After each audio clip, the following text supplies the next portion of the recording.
Sizə qarşı sürülən ittiham, dələduzluq, səlahiyyətdən sui-istifadə, etibardan sui-istifadə və bu gün həmin prosesə geriyə baxanda ən böyük ibrət dərsiniz nə oldu? Mən illərdir deyirəm ki, bu adam tabeliyində olan adamları söyür, təhqir eləyir və bunu yazmışam da. Və bu da cənab prezidentə məruz olundu və prezident çox onun barəsində haqlı qərar qəbul elədi. Və ilahi ədalət gəldi öz yerini tapdı. İctimaiyyətə üst tutub sistemi tənqid edənlər sistemin içinə girəndə dəyişirlər demisiniz. Sizcə sistem insan dəyişir, yoxsa insan sistemə uyğunlaşmaq üçün dəyişir? Bəzən elə işlər olurdu ki, orada insanın vicdanı sızıldayır. Amma sən faktiki qərar qəbul etmək məsuliyyətinin altına girirdin və məcbur idin ki, o qərarı qəbul eləyəsən. Qarşılaşdığınız ən çətin iş hansı olub? Bunların hamısının axırı uçurumdur. Yəni bu dırnaqarası qaqaş söhbətləri, nə bilim dırnaqarası razborkalar, dəfələrlə demişəm, nə bilim oğru qanunları, ideyalar, bunlar boş havadır hamısı.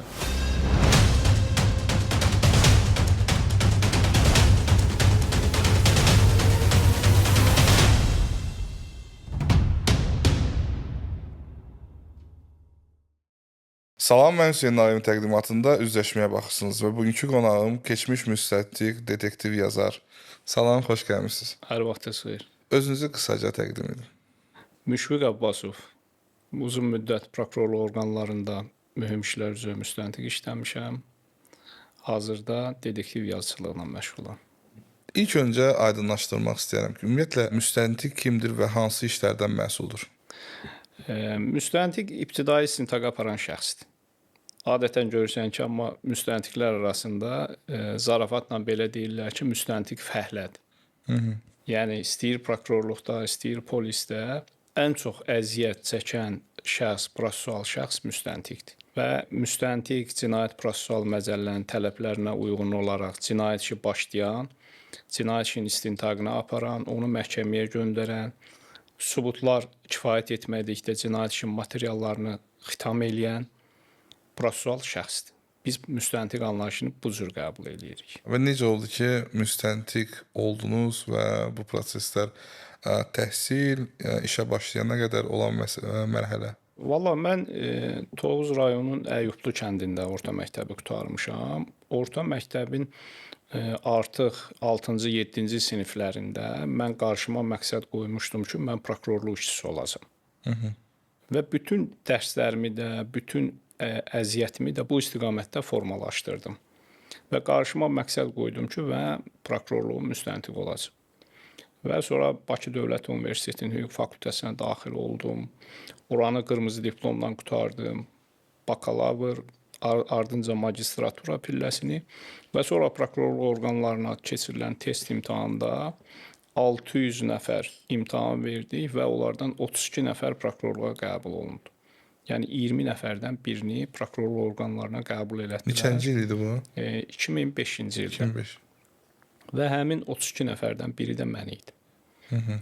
Və bundan sonra da düz 13 ilə qədər Respublika prokurorluğunda müxtəlif vəzifələrdə xidmət etdim. Bayaq bir kəlmə istifadə ediniz, fəhlə işi məsələsində ki, bu çox güman ki, bu iş rejimi ilə əlaqədardır da, yəqin ki, siz bağlı olursunuz və belə bir deyim var ki, müstəntiqlərin 8 saatlıq iş rejimi yoxdur. Onlar iş vaxtı olaraq 24/7 işləyirlər.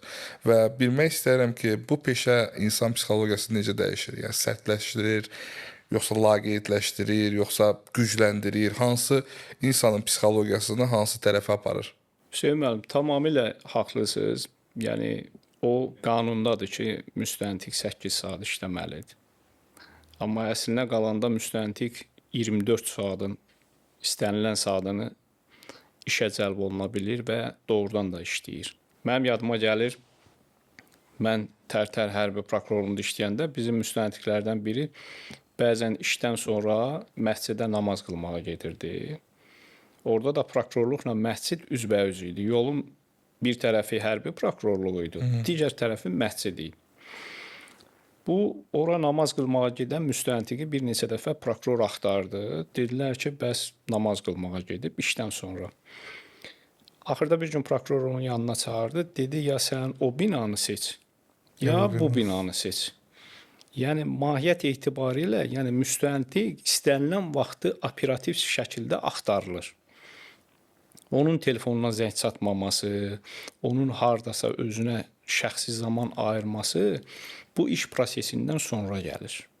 Onun əsas fikri, əsas qayəsi işlə bağlıdır. Ona görə də 24 saatın hamısında belə qəbul eləyək ki, müstəntiqin mobil telefonu açıq olmalıdır.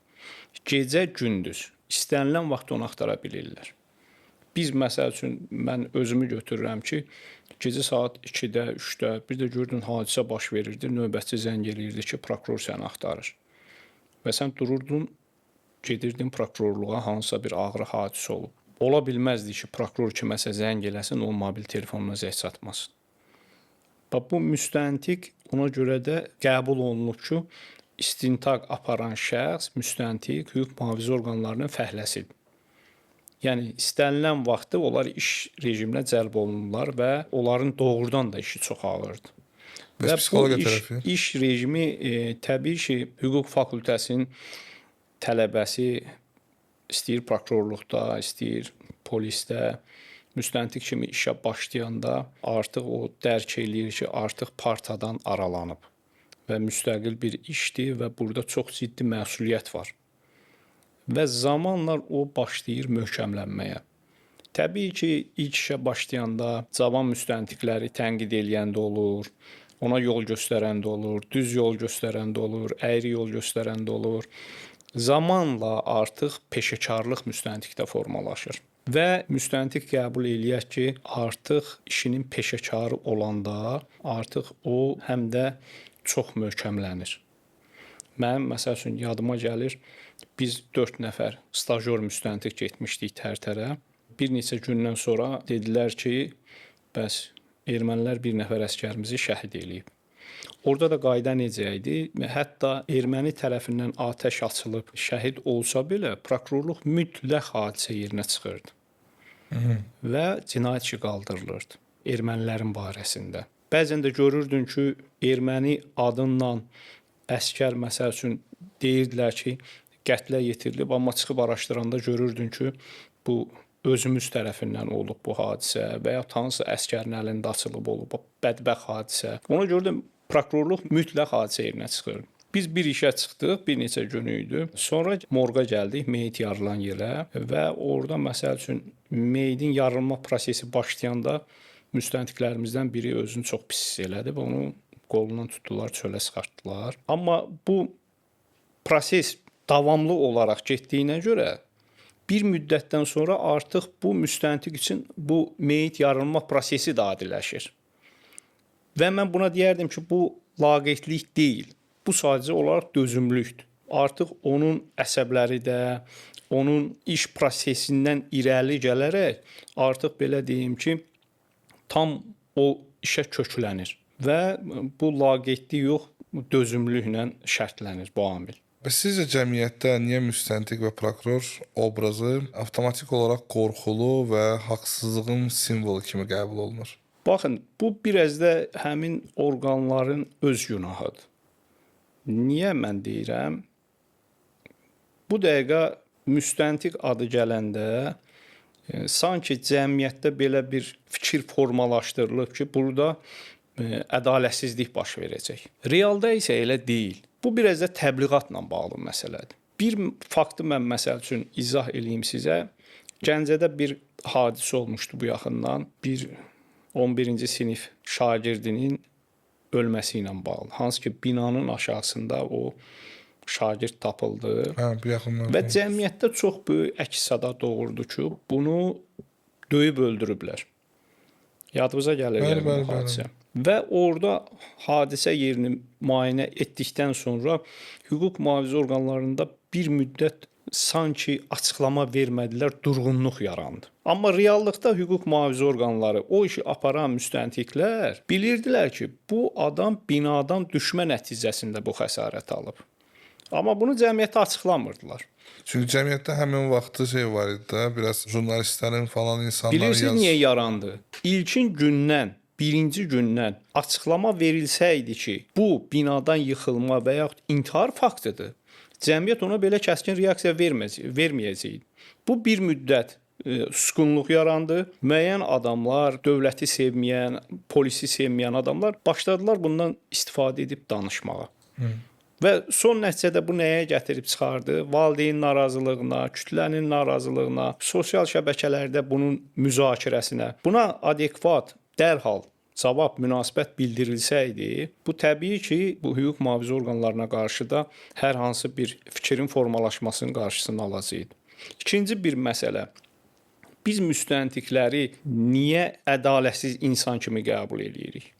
Axı bu müstəntiqlər hamısı bizim öz doğmalarımız, yaxınlarımız, əmioğlu, dayıoğlu, xaloğlu, bunlardır da müstəntiqlər. Bizim içimizdən biridir. Bu içimizdən biridir. İkinci bir tərəfdən ədalətsizliyi kimlər qəbul edir? Məsəl üçün biri vurub digərini öldürüb. İndi siz təsəvvür eləyin. Burada iki tərəf var da. Təqsirləndirilən tərəf və zərər çəkmiş tərəf. İki tərəfdən biri təbii ki, müstəntiqdən narazı qalacaq. İndi müstəntiq, belə deyək, təqsirləndirilən şəxsə 2-3 maddəni verəcəksə, ağır maddələr, təqsirləndirilən şəxsin qohumları müstəntiqdən narazı qalacaq. Və yaxud da biraz yüngül maddə verəcəksə, zərər çəkmiş tərəf narazı qalacaq. Son nəticədə müstəntiqin peşəkarlığı burada harda bilinir? Tərəflərlə dil tapmaqda. Bunun özü çox böyük bir istedaddır. Ağıllı müstəntiq tərəfi heç vaxt özündən narazı salmalı deyil. Mənim şahidi olduğum müəyyən faktlar var. Məsəl üçün, mən gözümün şahidi olmuşam ki, zərər çəkmişə elə bir münasibət göstərilib ki, amma müstəntiq haqlı olub. Qanunu tətbiq etməkdə haqlı olub. Amma onun ağzından çıxan bir söz onu zərər çəkmişin gözündə düşmən eləyib. Və zərər çəkmiş deyib ki, mənim işimi kim aparır, aparsın, həmin müstəntiq aparmaz. Çünki onun ağzından bir söz çıxıb ki, get hara istəyirsən şikayət elə. Ona görə müstəntiq son dərəcədə çalışmalıdır ki, tərəflərlə dil tapsın. İstəyir zərər çəkən olsun, istəyir təqsirləndirilən, yəni tərəfi inandırmağa bacarmalıdır. Və o bayaq dediniz, bir dənə məsələ ki, müstəntiqlərə qarşı niyə bir cəmiyyətdə mövqeyi var və müstəntiqin həmişə işi, əziyyəti müəyyən proqramlarda, müəyyən verilişlərdə müzakirəyə çıxıb qiymətləndirilməlidir. Heç kəs elə bilməsin ki, müstəntiq elə adam tutmağa nə var ki, bir dənə qərar yazırsan, adam tutursun. Bu belə deyil. Ən qatı cinayətkarı tutmaq belə ağırlı bir prosesdir. Əziyyətli bir prosesdir. Onu dindirmək, vəkillə təmin etmək, ekspertizadan keçirmək, ekspert rəylərini ona elan eləmək, üzləşmələr, hadisə yerinin müayinəsi, eksperiment keçirmək, bunlar hamısı istintaq hərəkətləri, hamısı Cinayət Prosessual Məcəllənin tələblərinə uyğun aparılmalıdır. Bunlar, yəni bu elə bir qərar yazmaqla kimisə tutub, kimisə buraxmaq olmur. Bunların hamısı tələblərə uyğun, yəni təhsil aldığınız zaman öyrədilən şeylər və praktikada öyrədilən şeylərlə üst-üstə düşürmü, yoxsa öz taktikaları belə deyim də, hər bir müstəntiqin öz təcrübəsinə əsaslanaraq elədiyi bir praktikalar varmı?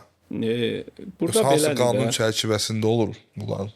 Bütün bu istintaq hərəkətləri Cinayət Prosessual Məcəllənin tələblərinə uyğun aparılmalıdır. Ən zəif müstəntiqdə, ən peşəkar müstəntiqdə məhz qaydaları düzgün tətbiq etməlidir və o qaydalar Cinayət Prosessual Məcəllədə olduğu kimi yazılıb. Yəni müstəntiq ona riayət etməlidir. Burada ola bilər, siz mühüm işlər müstəntiq olasınız, mən stajyor müstəntiq olam. Amma bizim tətbiq etdiyimiz qanun və yerinə yetirdiyimiz prosessual hərəkətlər vahid məcəllə ilə tənzimlənir. Biz ondan kənara çıxa bilmərik. Amma praktikada çıxılırmı? Təbii ki, praktikada çıxılır. Bax, mən sizə adi bir misal deyim. Ağır bir hadisə olub, əslində qalanda hadisə yerinə baxış protokolu elə hadisə yerinin özündə yazılmalıdır. Amma çox vaxt görürsən ki, müstəntiq müəyyən məlumatları götürür, qeydləri aparır, gəlir onu xidmət otağında yazır. Bu qanundan kənara çıxmaqdır. Bəzən belə hallara görürsən ki, yol verilir. Məsəl üçün, hadisə yeri deyək ki, yağışlıdır, hadisə yerində hava soyuqdur, orada protokol yazmağa çöldə şərait yoxdur. Yəni, bəzən görürsən ki, prosessual şəxs, hansı ki, istintaqa prosessual rəhbərliyi həyata keçən prokuror da buna şərait yaradır və yaxud göz yumur.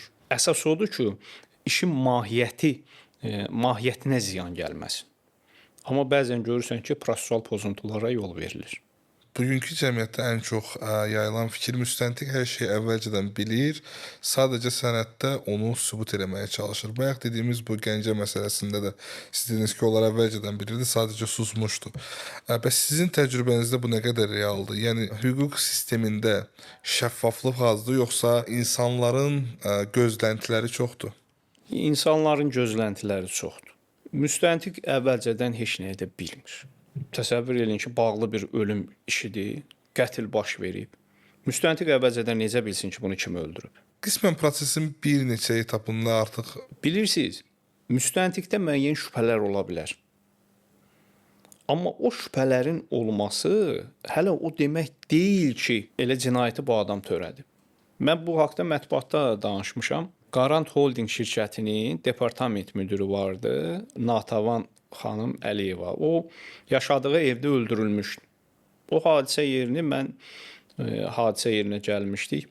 Orada bir neçə gündən sonra bizdə şübhələr yarandı ki, bunu elə öz mavini qətlə yetirib. Çünki mavini hadisə baş verən gecə həm onun evin yanına gəlmişdi maşınla. Biz video görüntülərə baxırdıq. Ora daxil olmuşdu və 1 saatdan sonra həmin istiqamətdən çıxmışdı. Amma o adam bunu boynuna almırdı ki, mən getməmişəm ora. Bu bizdə şübhə yaradırdı ki, elə qətli törədən də budur. Amma sonradan biz hətta ondan dəfələrlə söhbət elədik. Hətta artıq o verilən suallar qarşısında aciz qalmışdı. Hətta ağlayırdı, hiss eləyirdi ki, bunda nəyisə gizlədir. Amma sonradan bir az da işləndikdən sonra məlum oldu ki, bu qətl hadisəsini heç bu törətməyib. Bu qətli törədib onun evində işləyən fəhlə, mebel ustası. Amma bunun ora getməsi isə tamam başqa bir məsələ ilə bağlı idi. Bu bəli, həmin istiqamətdə getməyi bizdən gizlədirdi. Onun da müəyyən səbəbləri var idi. Amma yenə deyirəm ki, mən əvvəldən ssenari yazmıram ki, mən biləm ki, bunu filan kəs eləyib. Hər hansı bir ssenari burada yoxdur. Mən sizə tam əminliklə deyirəm. Onun ki, kimlər ki, deyir ki, bu elə əvvəldən bilinirdi, bu yalan söhbətdir. 100-dən 1-2 işdə hansı formadasa ola bilər ki, sənin başın üstündə duran rəhbər sənə qanunsuz göstəriş versin. Bəli, bu faktlar ola bilər. Amma ağıllı müstəntiq heç vaxt buna getmir. Mənim yadıma gəlir, Bayılda bir jurnalist 4-5 nəfər tərəfindən döyülmüşdü. Əliyev Rasim. Və döyüləndən sonra xəstəxanada ölmüşdü. Həmin vaxt çox böyük sensasiya doğurdu bu iş. Və onu döyən adamların hamısı həbs olundu. Və bir nəfər də futbolçu Cavid Hüseynov. Azərbaycan milli komandasının həmin vaxt kapitanı idi. Qəbələ futbol klubunda oynayırdı. Məsəl üçün, orada həmin vaxt prokurorluğun rəhbərliyinin mövqeyi var idi ki, bu adam həbs olunmalıdır. Göstəriş verən bu adamdır. Və cəmiyyət hesab edir ki, bu adam həbs olunmalıdır. Təbii ki, indiki rəhbərlik olsa ona heç vaxt icazə verməzdi. O vaxt mən ona kəskin etiraz edirdim ki, bu adamın bu işdə günahı yoxdur. Amma nə olsun ki, hansısa formada qanunsuz bir göstəriş verildi, o adam həbs olundu. Və sonradan düzdür, apellyasiya məhkəməsi onu buraxdı. 100-də 1 belə bir hadisələr ola bilər. Bu da yenə deyirəm ki, sənin üzərində olan rəhbərlik edən şəxsin öz hüquq düşüncəsindən irəli gələn məsələdir. Sizə qarşı sürülən ittiham dərəduzluq, səlahiyyətdən sui-istifadə, etibardan sui-istifadə və bugün həmin prosesə geriyə baxanda ən böyük ibrət dərsiniz nə oldu? Valla bu haqda mən dəfələrlə yazmışam, amma birinci dəfədir ki, belə video müsahibə şəklində danışıram.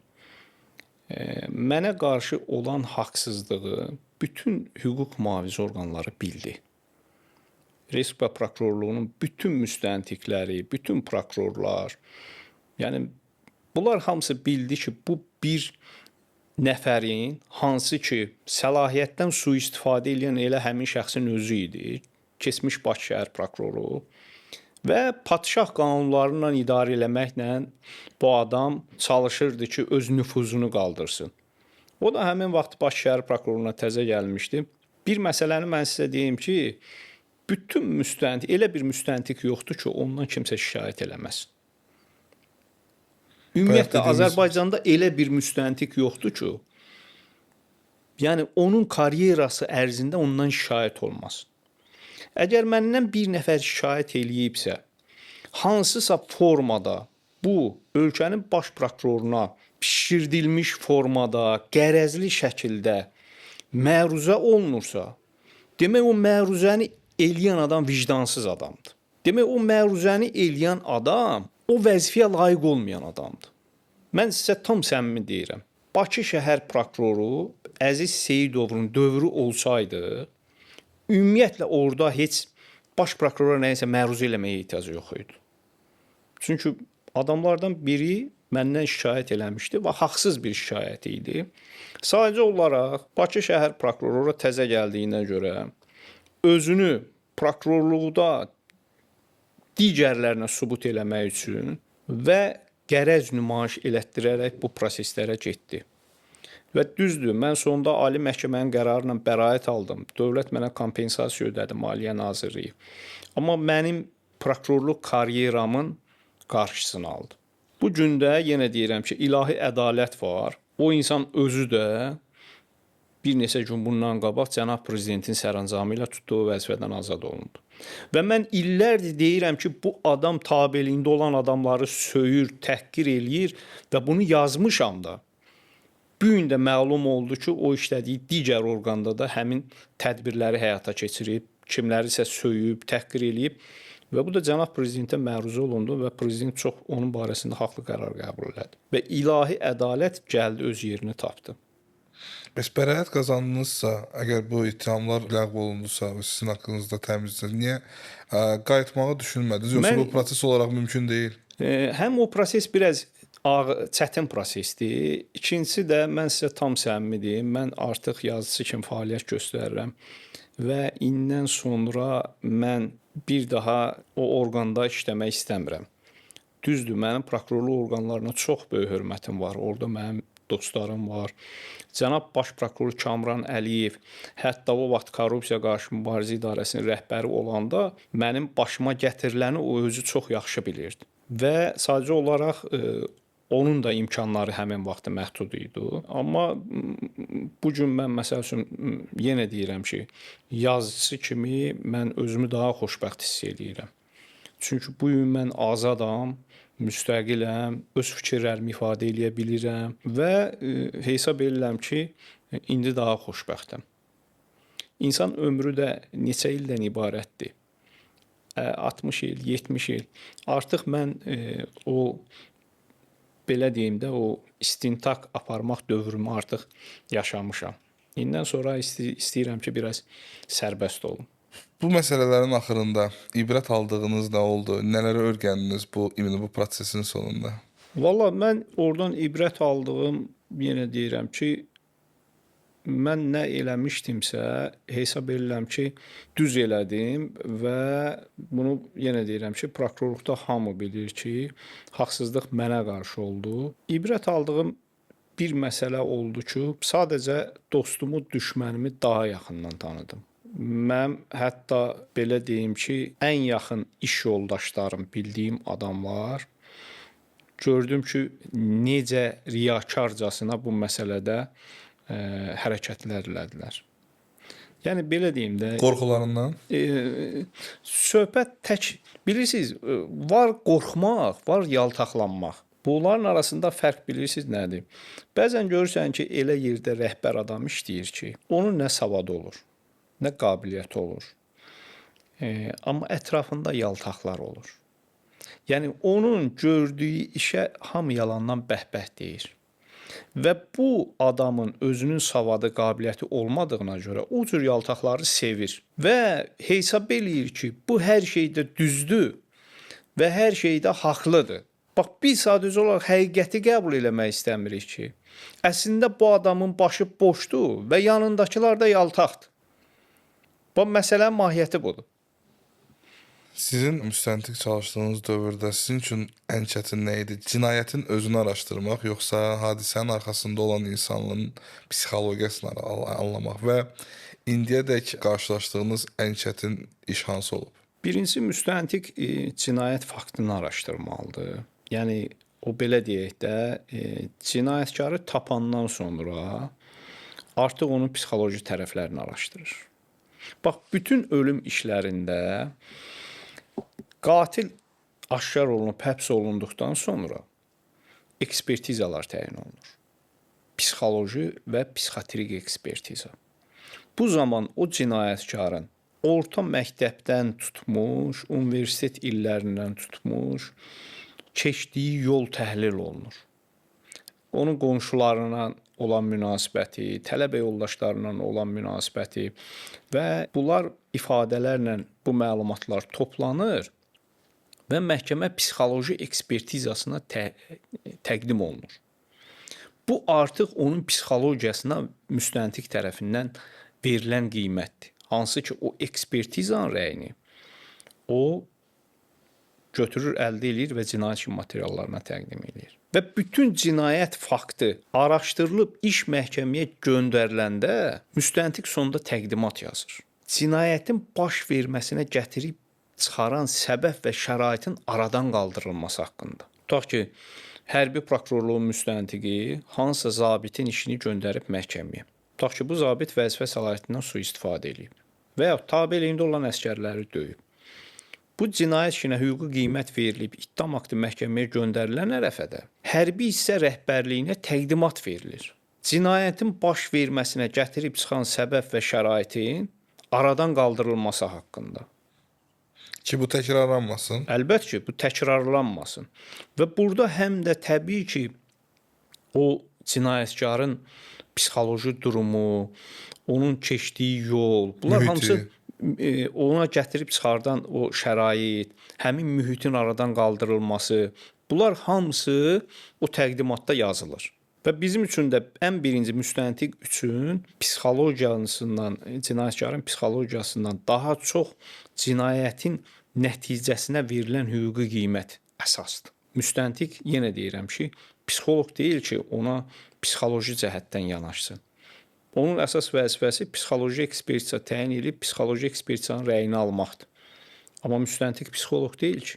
Amma təbii ki, o dindirmələrdə, o istəyir cinayətkarın dindirilməsi olsun, zərər çəkənin dindirilməsi olsun, hər bir halda onun psixoloji tərəfini də qiymətləndirməlidir.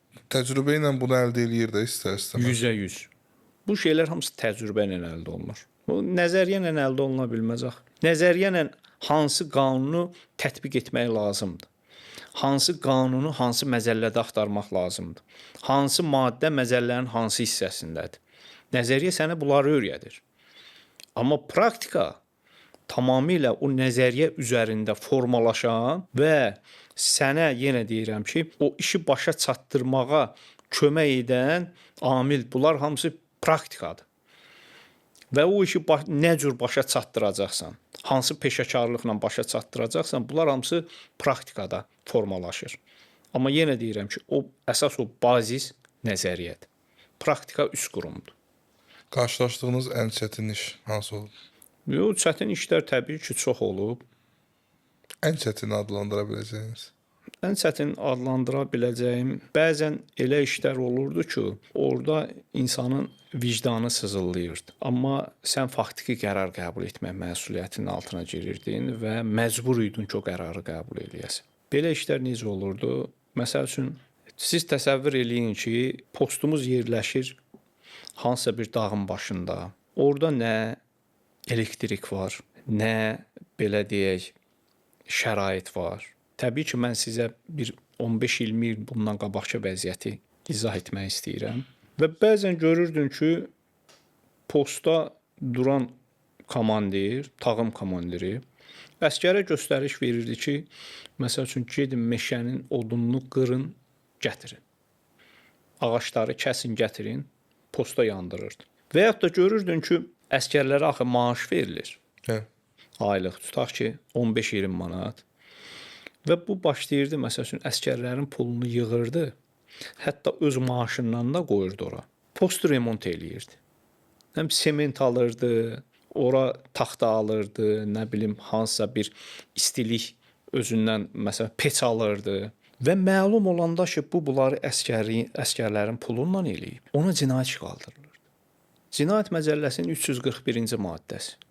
Vəzifə səlahiyyətindən sui-istifadə etmə. Amma vicdanla, ədalətlə götürəndə axı bu pulu yığıb evinə aparmayıb, özünə xərcləməyib. Bunu əsgər üçün xərcləyib. Bax bu şeylər adamın mənəvi cəhətdən çox incidirdi. Və yaxud da görürdün ki, meşəni qırdırıb, gətirib peşdə tutaq ki, odun əvəzinə yandırıblar. Bir gördün ki, meşə idarəsi akt göndərirdi prokurorluğa. Ki, meşə qırılıb, meşəyə bir belə ziyan deyib. İndi gəl buna cinayət işi qaldır. Hətta bu isim və əsgəri Meşələrin qırılması xeyli miqdarda ziyan vuranda axı bu cinayət faktıdır. Qanun tələb eləyir ki, sən cinayət işi qaldırmalısan. Amma bir tərəfinə də baxanda bu meşəni qıran əsgər, buna göstəriş verən komandir, bunlar neyini? Bu donmamaq üçün meşəni qırıb gəlib satmaq niyyəti olmuyor. Satmaq niyyəti yoxdur da. Bunu yandırıb qızını postda, dağın başında hansı ki orada o vətəni qoruyur, dövləti qoruyur. O vaxt belə şeylər çox idi. Və biz imkan daxilində göz yummağa çalışırdıq. Amma hər faktda da göz yummaq olmurdu axı. Bir də gördün ki, məsəl üçün meşə idarəsi sənə yazmaqla bərabər prezident aparatına da yazırdılar, Respublika prokurorluğuna yazırdı. Məcbur idin ki, sən ona qərar qəbul edəsən. Ortada əziyyət çəkən kim idi? Məsəl üçün o meşəni qırdıran zabit. Və bunlar insanı məsəl üçün mənəvi cəhətdən çox incidirdi. Amma belə apardığımız çox ağır işlər olub. İndi elə işlər var ki, mən onu efirdə danışmağım düzgün deyil. Amma çox acınacaqlı, çox dəhşətli işlərin içərisində olmuşuq. Amma məsəl üçün o efir üçün deyil, mən onu söyləməyim də düzgün deyil. Çünki sizin veriliş kifayət qədər nüfuzlu verilişdir və hesab edirəm ki, yəni bir balaca diqqətli olmalıyıq bu şeylərdə. Bayaq biraz psixologiyadan danışdıq. İstəyirəm o mövzunu davam etdirək. Cinayətkarların törətdiyi cinayətlərin arxasında bəzən sosial şərtlər, yoxsulluq, travmalar dayanır, hansı ki, uşaqlıqda olan travmalar. Bayaq siz də vurğuladınız ki, onun hətta məktəb vaxtından həmin dövrə qədər olan, ətraflı olan münasibətləri və s. bunların hamısı araşdırılır. Belə bir sual vermək istəyirəm. Sizcə insanı cinayət törətməyə vadar edən əsas amil nədir? Və daxili psixoloji problem yoxsa sosial mühiti? Hansı daha çox rol oynayır? Ən çox sosial mühitdir.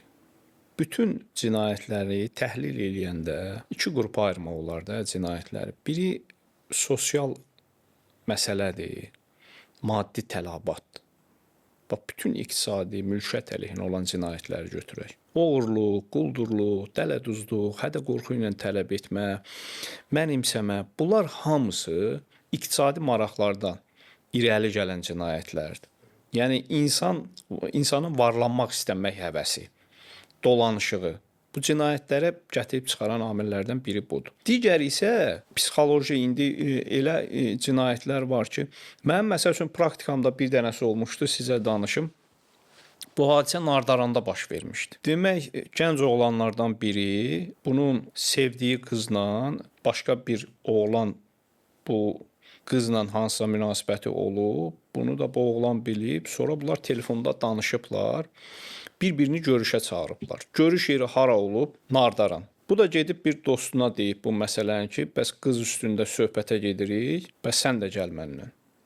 Bu dostu da başqa bir adam götürüb, bunlar 3 nəfər. Gedəndə deyib ki, Nardarana gedirik, gəl cibimizə bıçaq qoyaq. Bunlar üçü də bıçaq götürüblər üstlərində. Gediblər Nardaranda bu söhbəti Nardaran uşaqlarla eləyiblər və bu söhbətin axırında bu 3 nəfərdən biri səhv çıxıb, hansı ki, bu söhbətə digər dostlarını dəvət eləmişdi. Səhv çıxanda bunun özünlə gedən dostu bununla mübahisə eləyib ki, sən səhv söhbətə məni niyə gətirmirsən? Və bir zərbə ilə düz onun ürəyinə vurmuşdu. Öz dostunun. Ki, sən məni səhv söhbətə gətirmirsən, bu söhbətdə biz səhv çıxdıq. Və orada da ölmüşdü. Məsəl üçün, o cinayət işin istintaqını aparanda mən o təqsirləndirilən şəxslə dəfələrlə təmasda oldum və mən ondan soruşuram, sən öz dostunu niyə öldürdün? Lap sənin dostun səhvdir bu söhbətdə. Buna görə adam öldürmək olmaz. Deyir ki, yox, bizim məhəllədə mən gedib digər uşaqlar var. Onlar bildilər ki, mən bu söhbətə gəlirəm. Yəni ola bilməz ki, mən səhv olan söhbətə gedim. Mən orada deyir hərəkətimi eləməli idim. Və mən bunun keçmişini araşdıranda görürəm ki, bəli, bunun uşaqlığı travmalı olub. Bunun atası tez rəhmətə gedib, bu anasının himayəsində qalıb, əziyyətlə böyüyüb. Digər indi orada müəyyən başqa məsələlər var, mən onu asmaq istəmirəm. Yəni bunun uşaqlığı travmalı keçib və bu hər yerdə çalışır ki, özünü sübut eləsin, özünün şəxsiyyətini sübut eləsin ki, mənim şəxsiyyətim bax bu cürdür. Düzəm. Və düzdür, sonradan o çox peşman olmuşdu. Hətta onun anası da mənim gözümün qabağına gəlirdi ki, yaşlı bir qadın idi, o da oğluna görə çox. Yəni baxın indi görün nəyin üstündə qatil oldu bu? Heç nəyin üstündə. Burada nə sosial məsələ deyil bu, nə burada hansısa bir ehtiras məsələsi deyil və yaxud da hansısa bir bu sadə bir şeyin üstündə. İnsan görün nəyin üstündə qatil olub? Heç nəyin üstündə. Bəzən görürsən ki, bax belə şeylər də gətirib ağır cinayətə çıxardır. Ona görə də bax biz uşaqlarımızın beynindən, gənclərin beynindən, xüsusilə bu bilirsiniz, universitetdə tələbələr aşılanmalıdır, yuxarı sinif şagirdlərin aşılanmalıdır. Yəni bu cür söhbətlər, dırnaqarası razborkalar, bunların hamısının axırı uçurumdur. Yəni bu dırnaqarası qaqaş söhbətləri, nə bilim dırnaqarası razborkalar, yəni dəfələrlə demişəm, nə bilim oğru qanunları, ideyalar, bunlar boş havadır hamısı. Və sonda insanı uçuruma aparır. Dörd divar arasına aparır. Ona görə də gənclər bütün fikrini, zikrini, yəni bunlar məqsədləri də odur. Məqsədli şəkildə, bəli, bəzən görürsən ki, bu təbliğ olunur. Bir arada o mahnılar çıxmışdı. Evet. Siz də bilirdiniz onu. Amma insanlar çalışmalıdır ki, gəncləri təhsil almağa yönəltsinlər. Yəni o kitabdan yapışan adam, kitab oxuyan adam heç vaxt bu söhbətlərə yetməyəcək. Azərbaycanda məhkəmədə rejissor işi, siyasi element, kimisə qorumaq, kimisə batırmaq deyə fikirlər çox səslənir və bu fikirlər nə dərəcədə reallığa uyğundur? Baxın, müstəntiq cinayət işi materiallarını bəzən görürsünüz ki, göndərəndə məhkəməyə təqsirləndirilən şəxsə deyir ki, ola bilsin ki, mən sənə artıq maddə vermişəm. Amma məhkəmə bunu çıxacaq. Mən məcbur olub sənə bu maddəni vermişəm, amma narahat olma. Məhkəmə ədalətli qərar qəbul edəcək. Bəzən görürsən, praktikada biz bundan rastlaşırıq. Yəni, prosesin sonraki mərhələsinə atır ədaləti ki, ədalət orada öz yerini tapacaq. Və insanlarda məhkəmələrə üz tutanda hesab edir ki, hakim ədalətli qərar qəbul edəcək. Bax, bugün mən tam sizə səmimi deyirəm. Azərbaycanda yeni formalaşdırılan məhkəmə korpusu var. Hakimlər korpusu var. Get-gedə bu ədalət tərəzisi düzəlir. 10 il bundan qabaq belə vəziyyət yox idi. Yəni 10 il bundan qabaq və yaxud da elə yaxın 5 ili götürək. Cinayət işi məhkəməyə hansı qaydada gəlirdisə, hakimlərin əksəriyyəti ittiham aktını olduğu kimi hökmə köçürürdü. Yəni cümlə. Hətta biz bəzən görürdük ki, məsəl üçün, ittiham aktında olan texniki səhvlər, müstəntiqin buraxdığı texniki səhvlər Keçirildi. olduğu kimi hökmdə də göstərilib. Bu onu göstərir ki, hakim özünə əziyyət vermədən ittiham aktını flaşkarda götürürdü və onu hökmə köçürürdü. Bilməyərəkdən o texniki səhvlər də gedirdi orada. Bəzən gördün ki, adamın ad familiyası səhv gedib. Bundan xəbər verirdi ki, bu olduğu kimi köçürüb. Amma son məhkəmə qərarını oxuyanda görürəm ki, artıq yanaşma fərqlidir.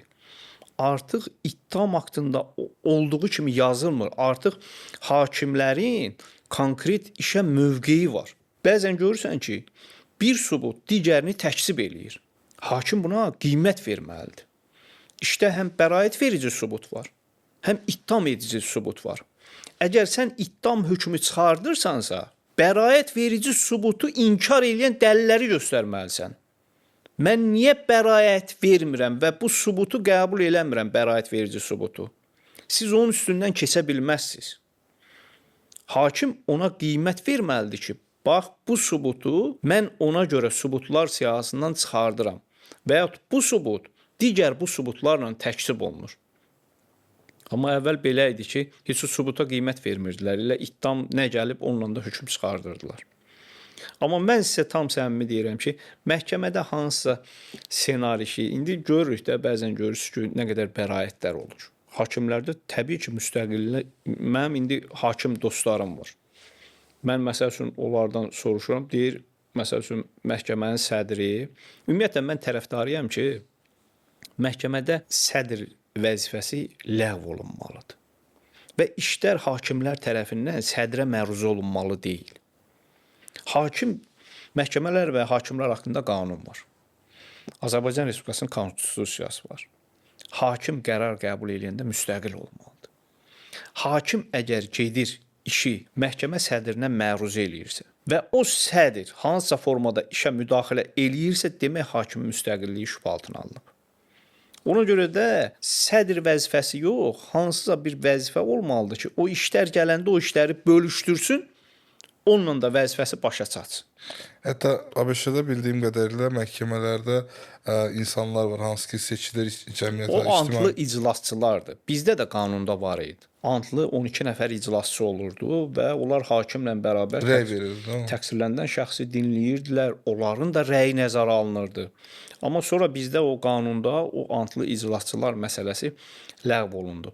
Əslində qalanda mən biraz da bunun tərəfdarıyam ki, düz ləğv olundu. Çünki siz hansısa bir mühəndisi gətirib orada oturursunuz və o işi dinləyir. Amma onun hüquq savadı yoxdur, hüquq təhsili yoxdur. O daxili inamla qərar verir. İnsanlıqla baxır. İnsanlıq, vicdan, daxili inam. Amma hakim hüquqşünas da, hakim hüquqi faktlara qiymət verməlidir. Yəni elə sübut var ki, sən baxırsan ki, hakimsən. Antlı iclasçı onu bilmir. O elə deyir ki, hə burada bu sübut var. Amma hakim işə baxanda görür ki, o sübut Cinayət Prosessual Məcəllənin tələbləri pozulmaqla əldə olunub.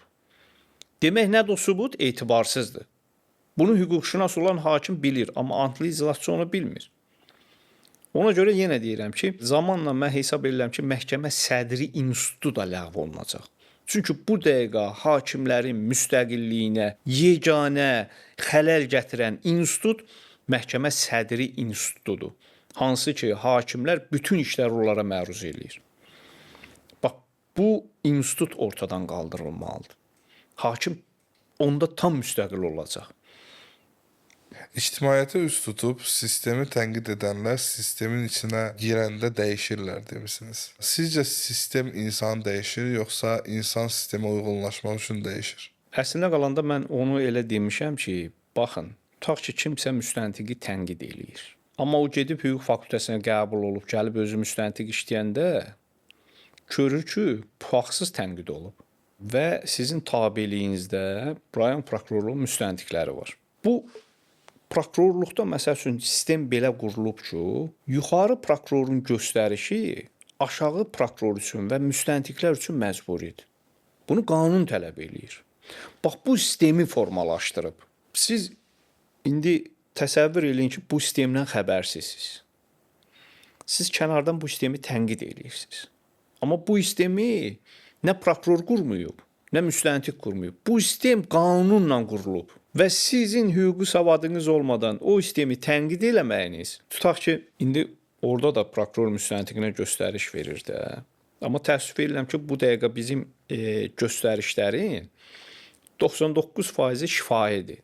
Amma göstəriş şifahi ola bilməz qanunla. Yazılı. Göstəriş mütləq yazılı olmalıdır. Prokurorun müstəntiqə verdiyi tapşırıq, göstəriş mütləq yazılı olmalıdır. Amma bizdə hər şey şifahidir. Bu da qismən başa düşüləndir, çünki prokuror daha təcrübəlidir. Hər işdə göstəriş vermək işi də biraz belə deyim də ləngidir. Korporativ mühitə biraz sıxır da, yəni ancaq yazışmalar. Bəli, təsəvvür eləyin ki, müstəntiq tutaq ki, prokurora zəng eləyir daxili telefonla ki, mən gedirəm istintaq eksperimenti keçirməyə filan işlə bağlı. Prokuror məsəl üçün ağıllı prokuror deyir ki, məsəl üçün adi prokuror deyir get. Ağıllı prokuror nə deyir? O getməmişdən qabaq deyir gəl bura. Çağırır yanına. Ekspert götürmüsən, mütəxəssis götürmüsən. videokamera götürmüsən, fotoqraf götürmüsən, kriminalist götürmüsən özündən. Yəni bunu deməklə müstəntiqi o prosesə hazırlayır və onun yadından çıxardığı şeyləri onun yadına salır. Təsəvvür edin ki, müstəntiq gedib eksperiment keçirir. Gələndən sonra məlum olur ki, bu özündən tutaq ki, kriminalist götürməyib. Və yaxud da video çəkiliş aparmayıb. Amma ağıllı prokuror, o biz deyirik, o göstəriş. Bu artıq göstəriş deyil. Bu artıq təcrübəni onunla bölüşməkdir ki, sən belə getməlisən. Amma kənardan baxan bunu bilmir axı, bu istəyimi bilmir. Ona görə o deyirik, kənardan baxana həmişə döyüş asan gəlir. Amma döyüş asan deyil. O döyüşü eləmək üçün qaydalar var. O qaydaları bilmək lazım. Son olaraq bu qədər təcrübə, bu qədər iş, belə bir sual vermək istəyirəm. Əslində sualım mənəvi sualdır. Sizdən həqiqət sözünə tərif istəyəcəm. Sizcə həqiqət nədir? Mənə elə gəlir ki, həqiqət hamının arzulamadığı, amma sonda gəlib çıxdığı nəticədir. Həqiqət acıdır. Biz çox vaxt həqiqəti qəbul eləmək istəmirik. Amma yalanla da çox getmək olmur. Yalanla da bir yerə qədər gedirsən.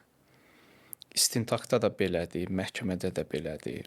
Şahid ola bilər ki, hətta qanun bilirsiniz nə deyir? Qanun insanın yalan danışmaq xarakterini bilir. Bu artıq qanuna da salınıb bu. Və deyir ki, məhkəmə hökmü çıxana qədər şahid həqiqəti danışa bilər. Yəni sən istintaqda yalan danışmısan.